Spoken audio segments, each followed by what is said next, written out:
ubwo umugore noneho yabonye amafaranga ko agenda ashira, umugore nawe arushaho kugenda noneho akigira mu bagabo, noneho akajya yigira za Kigali. Abana nabo babayeho nabi mu buzima bugoye, kuko ndabyibuka nyina yajyaga basiga akabakingirana mu nzu akigendera. Ubwo nanjye nagiye gushakisha ibibazo, umugore wanjye yaragiye yarantaye, kugira nubwo yambwiraga ngo jewe niyo ndetse ngo mbonye ngo na tutaberanye, akambwira ati rwose ngiyewe ntabwo tuberanye, n'abagabo baba banshaka n'abagabo bantereta rwose nta hantu muhuriye, kuko nanjye yabimbwira nkasanga nibyo. Nabona abagabo wa mugani yambwira ati runaka ngo nkasanga nibyo, nkumva ko nanjye ko nta gaciro mfite imbere ye. Rwose twagira mu mwanya wo kwihana, akambwira ati rwose mbabarira, dore ba runaka yaransambanyije rwose mbabarira, ntabwo nzongera. Nanjye nkavuga Imana ikubabare kuko ngiye nari nkijijwe. Noneho birangije ubwo rero yaje gusambana n'umugabo wajyaga muzanira amakara, nuko barangije bajya muri rogi ahantu. Ndangije amakuru ndayamenya, ndagenda sanga aho bari muri rogi barimo, sanga barimo basambana. Turongeye turashuje mwebwe mwese nanone abantu mudukurikiye. Amahoro n'imigisha biva kuri Yesu Kristo, reka tubabwire ngo nibibane namwe. Mu minsi ishize hari ubuhamya twanyujijeho bwa Nambajimana Anowareta, atubwira ahantu Imana yamukuye. Agira n'igihe atubwira yuko Imana yamukoreye ukwe, byatumye tugira igitekerezo cyo kumushaka noneho ari kumwe n'umugabo wiwe, kugira ngo batuganirize mbere yuko twinjira muri ako kamwanya. Birashoboka ko Anowareta utigeze umwumva, utigeze umumenya. Turagira ngo abari we duheraho, hanyuma abanze abasuhuze anabibwire. Ni karibu. Aleluya. Nitwa Nambajimana Munezerwe Anowareta, ndi umubyeyi w'abana 3, abahungu 2 n'umukobwa 1. Imana iguhe umugisha Anowareta. Reka dukomeze. Haleluya. Nanjye nitwa Felicien, ndi umugabo, nubatse, mfite umudamu n'abana 5. Muri aba bana madamu afite hari abo twabyaranye 3, harimo nabo yasanze mfite b'abahungu 2.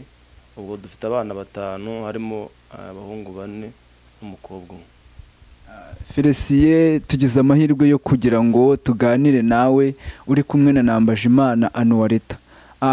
Byanga bikunze ndahamya neza yuko urugendo rwawe na Anowareta kugira ngo muhure rwabaye urugendo rwabayemo Imana. Ariko nanone mbere yuko ibyo bintu tubyinjiramo, ndagira ngo umanze use nk'utunyuremo muri makeya ukuntu wahuye na Anowareta, hanyuma mukabona uko mukora imushinga w'ubukwe. Murakoze cyane. Ubuhamya bwacu ni burebure, kubera yuko twaciye mu nzira nyinshi zitandukanye, ariko tubona Imana ibana natwe. Mu by'ukuri rero ntabwo nari nsanzwe ndi umusore, ahubwo nari nsanzwe ndi umugabo, kuko mbere yuko tubana nabanje kubana n'undi mudamu. Ariko mbere yuko mbana n'uwo mudamu nabwo wenda kanse nkubaho ubuhamya ho gatoya. Mbere nkiri umusore nari ndi mu itorero ry'abadivantiste b'umunsi wa 7. Iwacu ni Masaka Kicukiro, mu isantere y'ahantu bita Rugende y'itaka, usa nk'uwambuka ujya za Nyakariro. Rero nkiri umusore nari umudivantiste b'umunsi wa 7, ndetse nari ndi n'umujiya, urubyiruko rwo mu badivantiste bita Jeunesse Adventiste. Ariko nubwo nari ndi mu itorero ntabwo nari nzi iyo biva niyo bijya, kuko twakoraga ibyaha, tugasambana, tukanywa inzoga, tukagira gute. Ubwo rero ntekereza ko ari umugambi w'Imana, kuko nyuma yaho naje gushaka umugore, ariko mushaka twishingiye tudakoze ubukwe. Naraguye, naravuye mu itorero, maze gushaka umugore. Icyo gihe nacuruzaga ahantu bita Kabuga mu Gahoromani mu isoko. Ndangije ndashaka, maze gushaka turishingira, tubana igihe gitoya. Ariko umudamu tubana n'ubundi nari ndi mu buzima bw'ubusambanyi. Mbonereho no kubwira abantu ko ibyaha byose wakora Imana ibibona, kandi igihe kigera Imana yo mu ijuru ikaguha igihano. Ariko Imana yacu iranababarira, ni Imana nziza. Turashima ko inababarira nubwo hana, ariko iranababarira. Ubwo naje kumushaka twishingiye, kuko ndabyibuka yajyaga azi wanjye akahamara nk'icyumweru akahamara iminsi 3 akongera agataha agasubira iwabo. Muri makeya twari mu buryo bw'uburara. Rero aza kumbwira ngo namuteye inda kubera yuko giye naravuze yuko umuntu nzaryamana nawe kabone nubwo ameze gutakambira ko namuteye inda uwo nguwo ariwo nzabana nawe. Rero yambwiye ko namuteye inda, ndangije ndavuga ngo uyu mwana w'umukobwa ntabwo najya kumwandagaza ngo kuko ise yaranafunzwe, nyina n'uwumva yabagaho nabi, mbona ibibazo. Ndavuga rero ntabwo najya guteza umubyeyi ibibazo, ndavuga ngo reka uyu mukobwa mutunge. Ndangije ndamutunga, turabana. Tumaze kubana abantu bakambwira bati rero uyu muntu uzanye bati ntago afite imico myiza yitwandiza. Nje nkavuga ngo rero nzamugaburira, nzamwambika, nzamukunda, byanze bikunze tuzabana, nta kibazo na kimwe, bizatwandagiza uko nshoboye bizakunda. Ariko ko byagiye bigenda, iminsi igenda ishira, tubyara umwana wa mbere, tubyara umwana wa kabiri. None tumaze kubyara umwana wa kabiri nibwo nyine umudamu yatangiye kunanira. Ubwo hariya wenda abantu bikavuga kenshi benshi barabizi uburyo twabayeho, asambana, anshinyuma, mbese mbona ari ibintu bikomeye. Ubwo nayo amafaranga kubera bya bibazo, amafaranga agenda ashira, ariko nge ntekereza ko ari umugambi w'Imana kugira ngo Imana yongere kumubona uko naramaze guta umurongo narayivuyeho. Iyi Imana rero ntabwo wata umurongo ngo ugende ujye ku ruhande ngo ikwihore. Byanze bikunze aho wajya hose Imana iguhozaho ijisho, nta hantu wayicikira. Mbonere kubwira abantu rwose, niba warabaye umurimo w'Imana, ukaba imbere y'Imana, ukaba mu nzu y'Imana, ukaba waranabivuyemo cyangwa se hari ukundi waguye ugatandukira, byanze bikunze Imana yo mu ijuru nta hantu uzayicikira. Imana iguhozaho ijisho, kandi n'ubundi isaha ku isaha icyo Imana ishaka no kwigarukira, Imana ikakugirira neza. Rero amaze kugira gutyo, ambwira n'amafaranga agenda homba. Ndabyibuka kuko nari naragiye no mu nzu ncuruza mu nzu, naravuye mu isoko, naragiye mu nzu ncuruza mu nzu, nari mfite mu inzu ibintu byuzuye, nacuzagamo za matera, ncuruzamo inkweto z'abagabo, ncuruzamo inkweto z'abagore, ncuruzamo ibitenge, imyenda y'abana, imyenda y'abagore, mbese ibintu byinshi bitandukanye. Ariko bya bintu kubera kugenda tujyana n'ibibazo no kutabana neza, ibintu bigenda bishira kugeza ubwo noneho iyo nzu nayivuyemo, nacururizagamo nini, ndangije njya mu nzu gatoya mu isoko, njya mu nzu z'isoko ntoya. Aho ngaho niho Imana yaje kunsanga. Noneho ndagiye nacuruze mu nzu yo mu isoko amezi 6 nayo namazeyo, ariko ngenda nkataha uko nagiye, ngenda nkatahira aho ngaho, nkataha nacuruje, nkataha nta kintu mbonye. Nagera mu rugo, umugore nawe, ubwo umugore noneho yabonye amafaranga ko agenda ashira, umugore nawe arushaho kugenda, noneho akigira mu bagabo, noneho akajya yigira za Kigali, akajya mu bagabo, akajya ahantu hatandukanye, akagenda, abana akabasiga mu rugo. Ubwo nyine aba bana mvuga Nyirishyamba umufasha wanjye yansanganye, abana nabo babayeho nabi mu buzima bugoye, kuko ndabyibuka nyina yajyaga basiga akabakingirana mu nzu akigendera. Ubwo nanjye nagiye gushakisha, akabakingirana mu nzu kugeza ubwo bajyaga ndetse barya n'umwanda wabo bitumye, kubera ko bari bakiri batoya. Bamara kwituma kubera ko nta muntu bari kumwe mu nzu, bakarya bakisiga, ubwo abaturage bakabibona, rwose bikabatera agahinda. Rero Imana ibyo bintu yaje kubireba, irangije ifata umwanzuro wo kumpagakiza, wo kumpindura. Ndabyibuka umuhanuzi arangije ansanga muri ka kazu ko mu isoko, arambwira ngo wa mugabo Imana yakuntumyeho. Mbonereho kubwira abantu yuko haracyariho abahanuzi bafite umwuka w'Imana kandi bakorana n'Imana. Noneho ndangije arambwira ati Imana yakuntumyeho, Imana yambwiye ko igushaka mu nzu yayo. Ndangije ndamubwira nese n'ubundi jewe ko numva nta byaha by'inda kamere nkora. Arambwira ati Imana iragushaka, ishaka kujya mu murongo Imana igushakamo, Imana ikakugirira neza. Aha nambwira ati ndetse ikimenyetso gikomeye, Imana irambwira ngo warahombye, ariko ibintu wahombye ngo nubwo ubona ko wahombye, ngo Imana yarabifashe, ngo Imana irangije ngo irabibika, ngo ibishyira muri tiroir, ngo irabibika, irangije ngo urufunguzo irarubika, ngo Imana ibintu byawe irabifite, yarabibitse. Mbonera kubwira abantu yuko hariya kigera wakwitwara nabi, naho Imana yawe yaraguhaye ibintu, naho waba ufite ukumeze wenda mu buryo bumeze neza, Imana yibishatse ibintu irabifata ikongera ikabyisubiza kugira ngo wongere usubire mu murongo. arambwira ngo Imana ibintu byawe yarabibitse ngo ariko nusubira mu murongo Imana izakugira neza, ndetse anambwira ngo Imana izanakubakira, izanaguha n'inzu yo kubamo. Ibyo bintu nabimbwira mu rugo ari ibibazo, no kurya mbona ari ikibazo. Umugore wanjye yaragiye yarantaye, kugira nubwo yambwiraga ngo jewe niyo ndetse ngo mbonye ngo tutaberanye. Yari umugore mwiza rwose, ari umugore w'inzobe munini rwose, ubona ufite ubwiza, ufite uburanga. Akambwira ati rwose ngiyewe ntabwo tuberanye n'abagabo baba banshaka, n'abagabo bantereta rwose nta hantu muhuriye, kuko nanjye yabimbwira nkasanga nibyo. Nabona abagabo wa mugani yambwira ati runaka ngo nkasanga nibyo, nkumva ko nanjye ko nta gaciro mfite imbere ye. Nuko birangije uwo muhanuzi arambwira ati rero rwose Imana imbwiye ko izakujyana neza kandi izanakubakira. Ndavuga nti rero ubwo gusa ngiye nkumva nubaha Imana, nubwo wenda nari muri ubwo buzima bwo gutana, ariko numvaga nubashya Imana kandi nkumva ntinya Imana, nkumva ikintu Imana imbwiye nta kindi kintu ngewe narenzaho. Ndavuga ngo ubwo ngubwo nimba ari Imana koko, ubwo ngubwo nanjye ndumva najya mu murongo. Ndangije ubwo umuhanuzi arigendera, nanjye ngeze mu rugo ubwo ndataha mbiganiriza mudamu, ndamubwira Imana ishaka ko dukizwa, Imana ishaka kugira ngo tujye mu murongo, Imana tugire neza, Imana tugarukeho, Imana izanatwubakira rwose rikode. Narakodesheje numva ni ibibazo, gusa ngira umugabo mwiza nakodeshagaho witwa Ruwi. Imana imuhe n'umugisha rwose, niba ananyumva, niba anambona, Imana imuhe umugisha rwose. Ruwi ni umukozi w'Imana, ni umugabo mwiza, yitwa Papa Gihozo, afite umukobwa witwa Gihozo. Imana rwose umugisha na Mama Gihozo, Imana ibamugisha kuko twabanye neza. Nubwo nyine nari mbiriho mu buzima bugoye muri ubwo bukode n'amafaranga agashya n'icyo, ariko ntabwo bigeze rwose bamfata nabi, bakomeje n'ubundi kumfata nk'umuntu wabo. Imana ibaha umugisha. Noneho rero ubwo ngubwo birangije mfata umwanzuro wo gukizwa, ndagira ngo umudamu ngo tujye gukizwa. Umudamu arangije arabyanga, arambwira ngo ubwo nawe ugiye gusara nk'abandi. Hari abantu bazi rero ngo abarokore twarasaze, abantu bazi ngo abarokore ngo baravangiwe, kandi koko reka babitekereze. Ni mu gihe nanjye ubwanjye ntarakizwa, nta gaciro najyaga mu abantu b'abarokore, najyaga mbabona nkabona nk'abantu b'abasazi, nkabona nk'abantu batuzuye mu mutwe, nkabona nk'abantu mbese utamenya.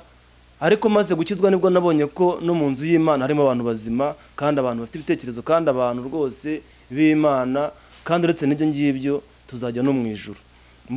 Maze gukizwa rero, ntarakizwa rero ubwo Imana umugambi wayo ni muremure cyane. Ubwo Imana mbwiye ko izanyubakira, nkavuga ese muri Kabuga bizagenda gute ko nta n'ikibanza nabona, ese niyo nakibona ko kucyubaka nta bishobora, bigoye, nkumva ni ibintu bigoye. Ariko ndagira ngo ntangarize abantu ko ijambo Imana ivuze byanze bikunze arikurikirana, kandi ikivuze no kugikora Imana ibasha kugikora. Imana yacu imvugo yayo niyo ngiro, ikivuze no kugikora iragikora. Imana yaje guca inzira rero, ndangije ikoresha imbaraga zayo. Ubwo mva muri Kabuga nyine ngenda mpombye, ngenda birangiye, ngenda amafaranga ashize, ariko Imana irangije inyohereza i Kayonza. Ndagenda ngera i Kayonza. Ngeze i Kayonza, kubera yuko numvaga byanze bikunze amahoro nzayabonera mu nzu y'Imana, kandi Imana yaravuganye nanjye, kandi amafaranga ye yaramaze gushira. Jewe nkiri muri ubwo buzima nyine bw'ubupagani, numvaga ntarantanyweye inzoga. Nakundaga inzoga cyane, nakundaga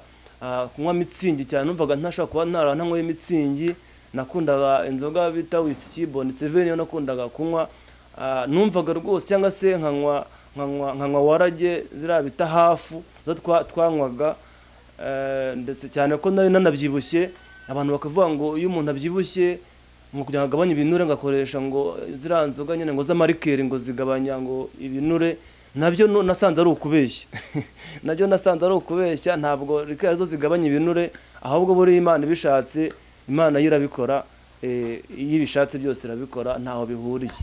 Nari mvuze ngo ntabwo rikeri arizo zishobora kuba zakuraho umubyibuho, cyangwa zishobora kuba wenda zagabanya stress z'umuntu, ahubwo ibintu byose birashoboka no mu nzu y'Imana. Birashoboka cyane, Imana ibashoboka ko Imana ifite imbaraga. Noneho ubwo ndangije rero ngeze i Kayonza, ndangije numva nta hantu yanze bikunze nabonera amahoro uretse mu nzu y'Imana, mu rusengero. Nahise ariko ntarava i Kabuga, nakomeje gutekereza ahantu numva nasengera. Noneho nkavuga ese ubu ndajya hehe, cyane ko nkiri umwana twabaye mu dini ya Gatolika tuyibamo, ndetse nari narabatijwemo ariko ntarakomezwa. Nari narahabaye, nari impazi, nari narabaye mu itorero ry'abadivantiste none narahabayeho nari impazi, noneho bitewe n'ukuntu Imana yari yambwiye ukuntu ishaka, njyewe ntekereza ahantu numva najya nabana n'Imana, Imana ikambona nk'uko ishaka, noneho Imana yarangiza ikangirira neza. Ndavuga ngo byanze bikunze, noneho njyamye nza kubona ndi mu itorero ry'abapanikote, ndetse ndi no muri kwa ndimo kuririmba. Noneho ndangije ubwo ngeze Kayonza rero byanze bikunze ndavuga ngo abadive nababayemo, abanyagatolika nababayemo, ndetse andi madini yose ndayazi, mba mbona n'imikorere yayo, numva umutima wanjye unyemeje kujya muri ADPR. Kabone nubwo nabangaga, nubwo nabatesha agaciro, ariko nahise numva yuko umutima wanjye ariho unyoboye, kandi numva n'Imana ariho inyoboye. Ndangije mfata umwanzuro, ndagenda njya mu rusengero Kayonza muri ADPR. Ndangije ndagenda ndihana, ndatura neza. Barangije ubwo n'umudamu nawe abona ko ngiye, arangije aravuga ati uyu mugabo najya gukizwa ngewe sinkizwe, biragaragara nabi, noneho biraba ari ikibazo. Ndangije ariko ndangije turakizwa neza, ndakizwa neza. Umudamu nawe araza, turasenga, ariko we n'ubundi ntiyahinduka. Bya bindi yakoraga by'ibyaha byo gusambana byo kunshi inyuma, arangije arabikomeza. Imana irangije igira ifuhe. Buriya Imana yo mu ijuru ifuhira abantu bayo. Buriya naho wenda wakora ibyaha ariko wibereye hirya utari mu nzu y'Imana, ariko iyo uri mu nzu y'Imana bwo iyo ukoze ibyaha uri mu nzu y'Imana, Imana ibifata nabi. Umuririmbyi ni waririmbye aravuga ngo gukizwa nabi bitera umwaku. Koko rero nabonye gukizwa nabi bitera umwaku, kubera ko n'ubundi umudamu yarakomeje arasambana, arakomeza akora ibyaha, ariko ngewe ndakomeza ngerageza gukizwa. Noneho uko ngenda nkizwa, wa mudamu akarushaho kugenda azamuka, akansuzugura, akantesha agaciro, wagira ngo ntashye kare, akaza akambwira ngo kuki watashye kare, nabo akanzengereza, akankwena, akankoba. Ndagiye kugiye kimwe nigeze kujya mu rusengero turimo dusenga, ndangije ndapfukama. Nubwo bari bamaze kubwiriza numva rwose mfashijwe, ndapfukama nshimira Imana, ndavuga ngo Mana ushimwe. Tugeze mu rugo arambwira ngo jewe ngo uransuzuguza, ngo umuntu w'umugabo kwirwa yigaragura hasi, ngo ugaragura imyenda hasi, ngo uri umuntu w'umugabo, ngo jewe ngo uransebya, ngo ntuzongere gukora biriya bintu. Ndangije ndavuze ko ari Imana yanjye, ko numvaga ari Imana, ngo hoya nuko. Ariko Imana nyine irabireba. Ubwo igihe cyaje kugera wenda twihuse, nibirebera kereka kubivuga wenda umuntu afite nk'umwanya urambuye, ariko nibirebera ko umuntu agezanye kuvugamo bikeya. Ubwo ndakomeza ndakizwa, ndakomeza ngerageza gukizwa, nkajya mufata tukajya mu rusengero, tukagenda tukararayo, tukarana mu rusengero rwose, twagira umwanya wo kwihana. Akambwira ati rwose mbabarira, dore ba runaka yaransambanyije, rwose mbabarira, ntabwo nzongera. Nanjye nkavuga Imana ikubabare, kuko ngewe nari nkijijwe, kandi numva n'ubundi gukizwa mbikomeje, nge nshaka kwigira mu ijuru, nkamwihora nkavuga rwose Imana ikubabare, ariko ntuzongere rwose, mugore mwiza uba urimo kumbabariza umutima, kandi nawe ubwawe urimo kwitesha agaciro. Ariko nyine yarakomeje, arakomeza n'ubundi akora ibyaha. Imana irangije irabireba, Imana irangije ifata umwanzuro, ngajya gusengera ahantu mu cyumba, ahantu i Kabarondo. Ngo agezeyo, ngo umuhanuzi Imana irangije imuhishurira ko aca umugabo inyuma. Ngo umuhanuzi aramubwira ngo wa mudamu we, Imana yanyeretse uca umugabo inyuma, ngo none rero Imana ishaka kugira ngo ubireke, wihane, Imana ikubabarire, ntuzongere guca umugabo inyuma, Imana ikubabarire, wubake urugo amahoro. Noneho umudamu ngo arangije, kubera ko nyine yari umugore w'uburanga, umugore mwiza, arangije ngo abitesha agaciro, arabisuzugura cyane, ngo asuzugura umuhanuzi. Umuhanuzi ngo arangije amubwira ati rero Imana irambwiye ngo niba utemeye kwihana ngo uce bugufi, ibyaho bireke byo guca umugabo wawe inyuma, ngo Imana irambwiye nkubwire ngo ugiye kugenda usambane rimwe ryonyine gusa, numara gusambana rimwe umugabo ahita kwirukana, namara kwirukana ugende wangare ku musozi, kandi ngo ubuzima bwawe bwa hanyuma yabwo buzaba bubi cyane. Ngo arangije nabwo arabipinga, abitesha agaciro. Ndabyibuka rero koko nanjye nari ndimo nsenga Imana. Ubwo Kayonza aho dutuye, n'umuri ibimenyetso by'uko ansha inyuma nkabibona, akansuzugura, akantesha agaciro. Ubwo cyo kora nyine bwo Imana yari yaramaze kumpa ikibanza Kayonza, twaramaze no kubaka, ariko inzu twayikorera amasuku. Iyi nzu yari ikiri tutarakora amasuku, iyi nzu yari ikiri amatafari, yari ikiri ibyondo, ntarayikora neza. Noneho birangije arangije aragenda arasambana. Amaze gusambana ndangije ko nafite tuvuga mu mana ko ibintu ni umugore abikora, koko ibintu nzabihagarare, kuko sinshaka kumva amabwire y'abantu, nzi ko n'abantu basenya ingo z'abandi, akagenda akabwira umuntu ibintu ariko amubeshya. Ndavanga ibintu niba ko umudamu asambana, ibintu nzabihagarareho mbifate n'amaso yanjye, kandi ibi bintu navuye Kabuga aribyo n'ubundi binyimuye umudamu muzanye n'ahanga muhungisha abagabo. None rero tugeze aha n'ubundi bikaba bikomeje, nka numva amajwi ambwira ko n'ubundi akomeza kubikora, kandi nanjye nkabona ibimenyetso n'ubundi byemeza ko abikora. Ibi bintu nzabihagarareho ni ukuri, mufata asambana, noneho kare Mana nawe uzanshira inzira urebe ikintu wankora, kuko ibi bintu ngiye rwose ndumva mbirambiwe, kubera yuko narakwemereye nza mu nzu yawe ndakizwa. Mboneraho kubwira abantu ko iyo ugiye mu mugambi w'Imana ukajya mu murongo Imana gushaka, ukajya mu mwanya Imana gushakaho, byanze bikunze Imana igikurwanirira. Kandi nubwo wabona intambara zo gujya ku buzima bwawe, ariko Imana yo mu ijuru igikurwanira, kuko ifite imbaraga ishobora byose. Noneho birangije ubwo rero yaje gusambana n'umugabo wajyaga muzanira amakara, nuko barangije bajya muri rogi ahantu. Ndangije amakuru ndayamenya, ndagenda sanga aho bari muri rogi barimo, sanga barimo basambana. Noneho birangije ndabategereza, ntegereza iminota nka 40. Barangije basoje gahunda zabo, barangije bavamo, umugabo arirukanka araducika aragenda.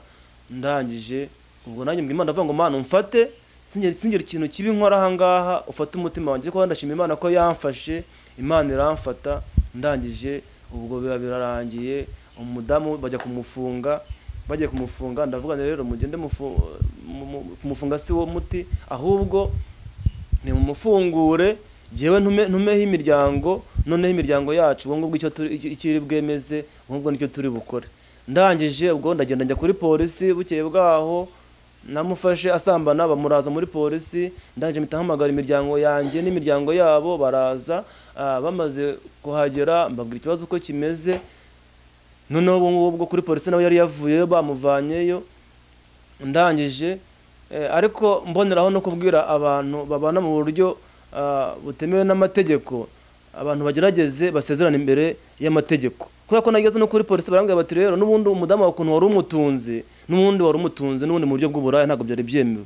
Hanga twebwe ibintu byacu cyane cyane bigira agaciro iyo umugore n'umugabo bashakanye mu buryo bwemewe n'amategeko. Hanga rero ko mutashaka mu buryo bwemewe n'amategeko, rwose ibintu byanyu genda mujye mu miryango cyakora mu bitunganye. Ubwo imiryango ndangije turaterana, ntumaho n'ubuyobozi bwari bari bw'umudugudu n'ubw'akagari, baraza baramfasha. Umuryango uravuga uti rero uyu mudamu n'ubundi ibintu byabo ni ibya kera, uyu mwana ntako atihanganye, rero uyu mudamu kugira ngo hazavemo n'ibindi, wenda habemo n'imfu cyangwa habemo n'ibindi bibazo, reka batandukane, umwe agenda ukwe yisanzura ukwe, undi nawe asigara ukwe. Icyakora baravuga ati abana, kuba ko n'ubundi uyu mudamu nta burere yagenda ngo abahe n'ubundi, kuko afite imyitwarire mibi, abana nibasigare mu rugo, n'ubundi se w'abana azabarera. Ubwo abana bemera kuba nsigira ndabarera. Twihuse rero nkomeza gusenga Imana, nkomeza kwinginga Imana. Ubwo nyine mba ninjiye mu buzima bwo kubaho ndera abana kandi njyenyine, ariko Imana iramfasha. Mbanza gusenga Imana ikajya ivuga ikambwira ngo mwana wanjye nzakugirira neza, kandi amarira warize mwana wanjye narayabonye, nzayaguhanagura. Ubu rwose ndi umugabo wo guhamya ko Imana ijya ibasha guhanagura amarira.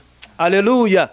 Imana ijya ibasha guhanagura amarira, kubera yuko buriya hari amarira abantu barira abandi batumva. Hari amarira bitewe n'ibibazo wenda umuntu aba arimo, n'intambara z'ubuzima umuntu aba arwana nazo.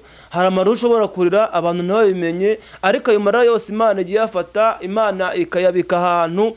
Igihe rero isaha igera, Imana ikaguhoza ya marira warize. Imana ikambwira ngo mwana wanjye nzaguhoza amarira warize ndayazi, kandi ngo nzakubakira urugo, nzakurambagiriza. Ntuzirambagirize, njyewe nzakurambagiriza, njyewe nzaguha umufasha kandi ugukwiriye. Irambwira ngo nzaguha umuntu uzakorera abana, kandi akajya mu cyuho akabarera abana nk'uko mama wabo yakabareze. Nubwo abana ubona basa nkaho nta mubyeyi bafite, ariko nzaguhereza umuntu uzakorera abana, n'ubundi akajya mu cyuho nkaho mama wabo yaba hari akabarera.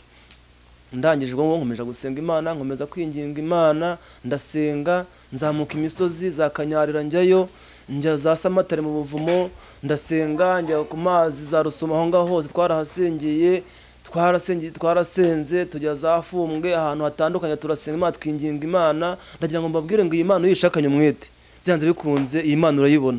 Kandi nako ijambo ry'Imana riravuga nkunda bankunda, kandi abanshakana umwete bazambona. Rero iyi Imana uyishakanye umwete, byanze bikunze iyi Imana ubasha kuyibona, kubera yuko iyi Imana irakora. Rero Imana irambwira ngo nzagukorera ubukwe kandi nzakugira neza. None ntangira kwibaza ukuntu nzakora ubukwe, nabase Imana ninde wanyemera, ninde byagenda gute, se ubukwe bizagenda gute, se umukozi wawe nzamukura hehe? Imana yari yarampaye ibimenyetso by'ukuntu azaba ameze. Hamwe ngo ni umukozi wanjye, ni umuntu watinze imbere yanjye, ni umuntu wabanye nanjye, ni umuntu natoje, mbese nzagusubiza. Rero narebesha amaso yanjye nkabona uwo muntu ntawe ndimo kubona, ariko Imana yari izi ahantu ari, kuko urumva imyaka yaramaze mu butayu, imyaka 5 mu butayu, Imana yari yaramwigishije bishoboka.